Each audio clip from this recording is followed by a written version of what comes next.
on a keto diet with every 7 day having a high carb day? I don't think that's not a bad approach. I wouldn't call it a keto diet then. And also, most keto diets are not ketogenic diets. Ketogenic diets, by definition, have to be low protein also, because most of the protein you eat gets actually turned into carbohydrate. And so you can very easily kick yourself out of ketosis just by eating too much protein, almost as easy as you can by eating too many carbohydrates. A true ketogenic diet is like 70% fat. And so what most people, what kind of gets taught as a ketogenic diet with a high carb day is really just a carb cycling approach. You go very low carbohydrate, high protein, moderate fat, and knowing that most of that protein actually get used as carbohydrate. But the benefit is that it takes energy to convert those proteins to a carbohydrate. And so it's the same approach as the carb cycling. So throughout the week, we're depleting glycogen, but we're hypocaloric, so some of those extra calories are going to come from fat stores, and then when we get so depleted that we start burning off muscle, you have that high carb to restore those glycogen levels. So it's a similar approach. It's just not a true ketogenic approach. The other thing is that it takes about 72 to 96 hours to go into ketosis. So after you kick yourself out of ketosis on those first three, that high carb day, the next 3 days after that, you won't be in ketosis, even if you eat a ketogenic diet. Anything else? Can you walk me through if there's a certain amount of water, or just how to water retention on like a carb cycling, or what you do with your clients? Yeah. I always try to keep water high, but one thing I will say is that I keep talking about glycogen. You actually cannot store glycogen without two other things. You need carbohydrates, obviously, because that's what glycogen is, but you also need sodium and water. That's what carbohydrate, glucose molecule mixes with sodium and water before it gets transported into the muscle. And that's why actually when you have a really high carb day and you look really big the next day, it's not because of glycogen in the muscle. Any bodybuilders that know about carving up before a contest, you're not bigger because of the glycogen. And this is easy to think of. If you eat a piece of steak, how many carbs do you count from that steak? Exactly. There's no carbs in the muscle. Even if I store 1,000 grams of carbohydrates throughout my whole body, that's only 2 pounds of muscle, 2 pounds of glycogen spread out over almost 300 pounds of body. So what makes you bigger is the water that comes with that glycogen. And I always try to keep water high. I mean, just in general, it's healthy to keep water high. Water, helps filter the filter with the kidneys. What's the word for toxins? Thank you. But the big thing is to properly digest the nutrients, not just carbohydrates, because we know that most of the protein we eat gets converted to glucose and stored also. We need water and sodium for that also. And so here sodium, people always think you need to go low sodium on a diet. That's the worst thing you can do, because a hydrated muscle actually is less likely to be broken down, and a hydrated body is more efficient at oxidative phosphorylation, which is the process of burning fat. So a dehydrated body is poor at burning fat. And when you don't eat enough sodium, you get dehydrated, you don't hold water in your body, you get worse at burning fat actually. And so the other thing that happens is low sodium is called hyponatremia. And the worst case scenario is you go into something called redistributive hyponatremia. When you're eating carbohydrates and you don't have enough sodium or water, and usually it's not enough sodium, you can't take that blood glucose up to the muscle, and so unless there's enough sodium. So you go too low on sodium, your blood sugar starts climbing. And then anyone knows anything about diabetes, as your blood sugar starts climbing, you get more dehydrated. And so the body starts panicking, and what it does is it redistributes that water out of the bloodstream into the extracellular space under your skin, and actually makes you look even fatter. And it's a really unhealthy process too, but that's one of the things that happens with really low sodium diets.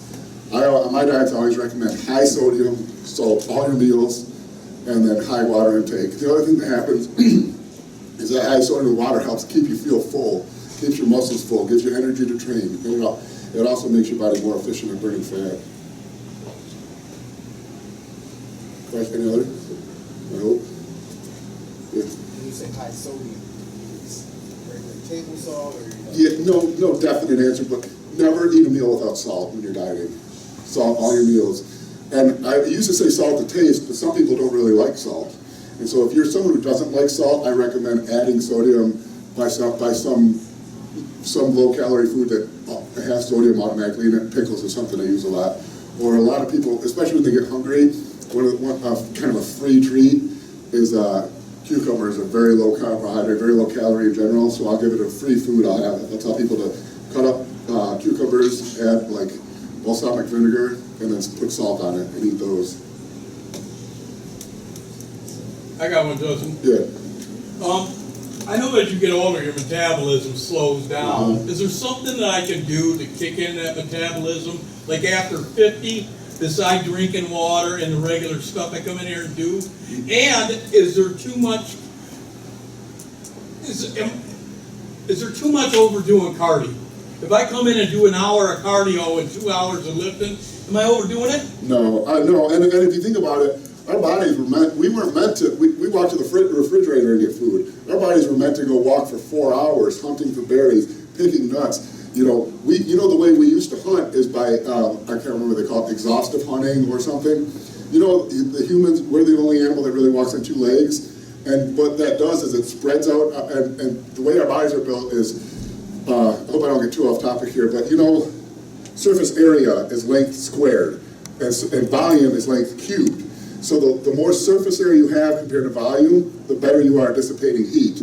And that's why really overweight people get hot really easy, because they have more volume as opposed to surface area.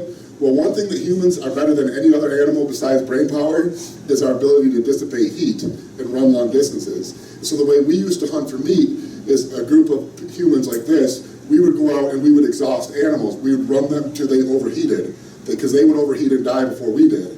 And that's how we actually killed animals before we had guns and arrows and stuff. And so if you think about it, our bodies were meant to not only walk a long time to get food, but literally walk until another animal died of exhaustion to eat. So no, the last thing we have to worry about is overdoing cardio. Our bodies were meant to walk. As far as metabolism, as you get older, there really isn't much you can do, unfortunately, besides get younger.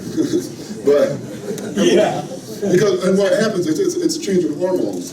There's male sex hormones like testosterone, there's things like growth hormone, and the byproducts of growth hormone, insulin growth hormone, or insulin growth factor 1.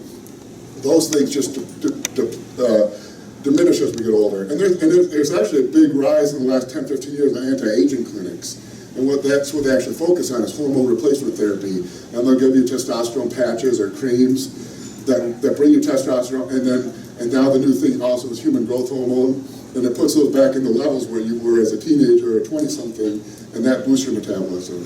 But other than that, it's part of what happens with age is your metabolism decreases. Okay. And it's a compounding factor. It's the worst thing, because as your testosterone decreases, you have less energy, you feel more tired, and so you don't move as much. So not only is your metabolism lower because of hormones, but it's even lower because that lack of hormones make you look more lethargic and you want to move less.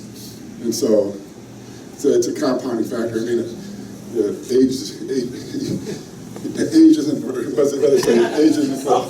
or youth is wasted on the young.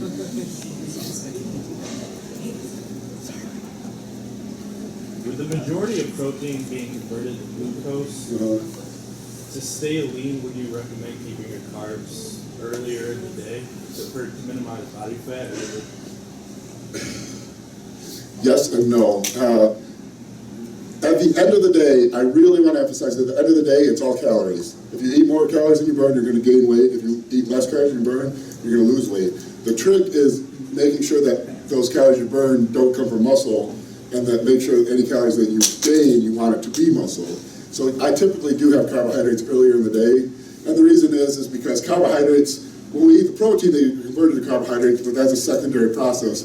When you eat the carbohydrates, they're available for energy directly. And so you're going to be doing things during the day, and so you want to make sure you burn off the carbohydrates you've eaten in the diet. You know, on a high calorie or a high carb day, I have high carbs all the way up to the last meal right before bed, because our goal those days is to store those carbohydrates. But on the days where you want to burn off those carbohydrates, I typically do have them earlier in the day. Now, how much of a difference will it be if you, on a low day, if you ate 75 grams of carbs in the first 3 meals, or 75 grams of carbs in the last 3 meals? The average person probably really wouldn't notice much difference. Now, if you're a physique competitor, bodybuilder, something like that, you're not the average person, and that even if it's a 0.5% difference, you want that 0.5% difference, and that's primarily who I work with, and so that's why I typically have them add the carbohydrates earlier in the day. Anybody else? As far as like gaining weight, would you suggest like more carbohydrates and more protein? And then like as far as meals go, like would I just eat all day whenever I get hungry, or do I want to look at bigger meals? If smaller meals spread out more, probably, but if you are someone who's naturally doesn't gain weight, someone who's naturally thin, your hunger mechanism is such that it's going to keep you thin. So don't eat when you're hungry. You have to bypass that, and it's there's two different things you deal with. Most people deal with their appetite is here, where their metabolism is here, and so we eat too much. But some people, their metabolism is here, but their appetite's only here.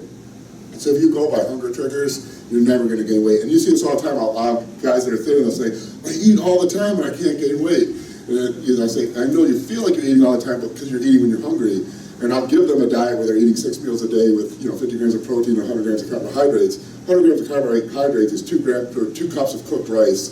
50 grams of protein might be 6-7 ounces of steak. So you're eating a steak, and it's more than fits on a regular dinner plate, and you're eating that every 3 hours. But I would focus on eating a mix of protein and carbohydrates.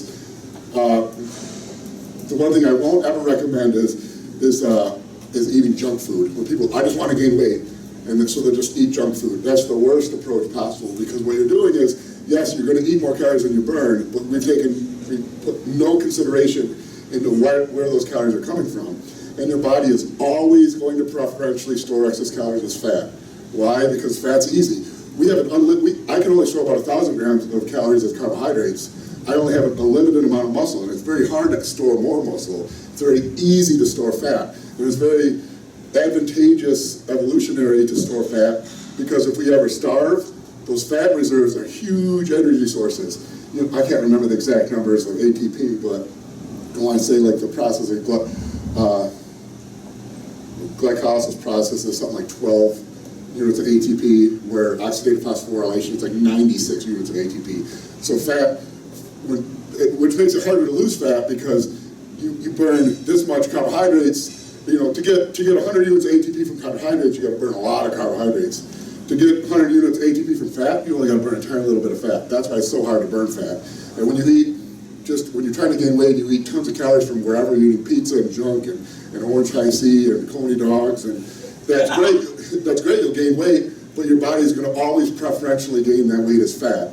And then when you gain that weight as fat, when I always say, because I typically work with bodybuilders and physique competitors and figure and things like that, and so for us, any fat you gain has to be lost eventually. And it's much, much, much harder to lose fat than it is to gain fat. So for someone who wants to gain weight and is naturally thin, my first approach is get some meat and get some carbohydrates, and every 3 hours, eat a bunch of it. And that'll get you 95% of the way. Even now in the off season, I eyeball my protein measurements. I've done this so long, I know what 6 to 8 ounces of meat looks like.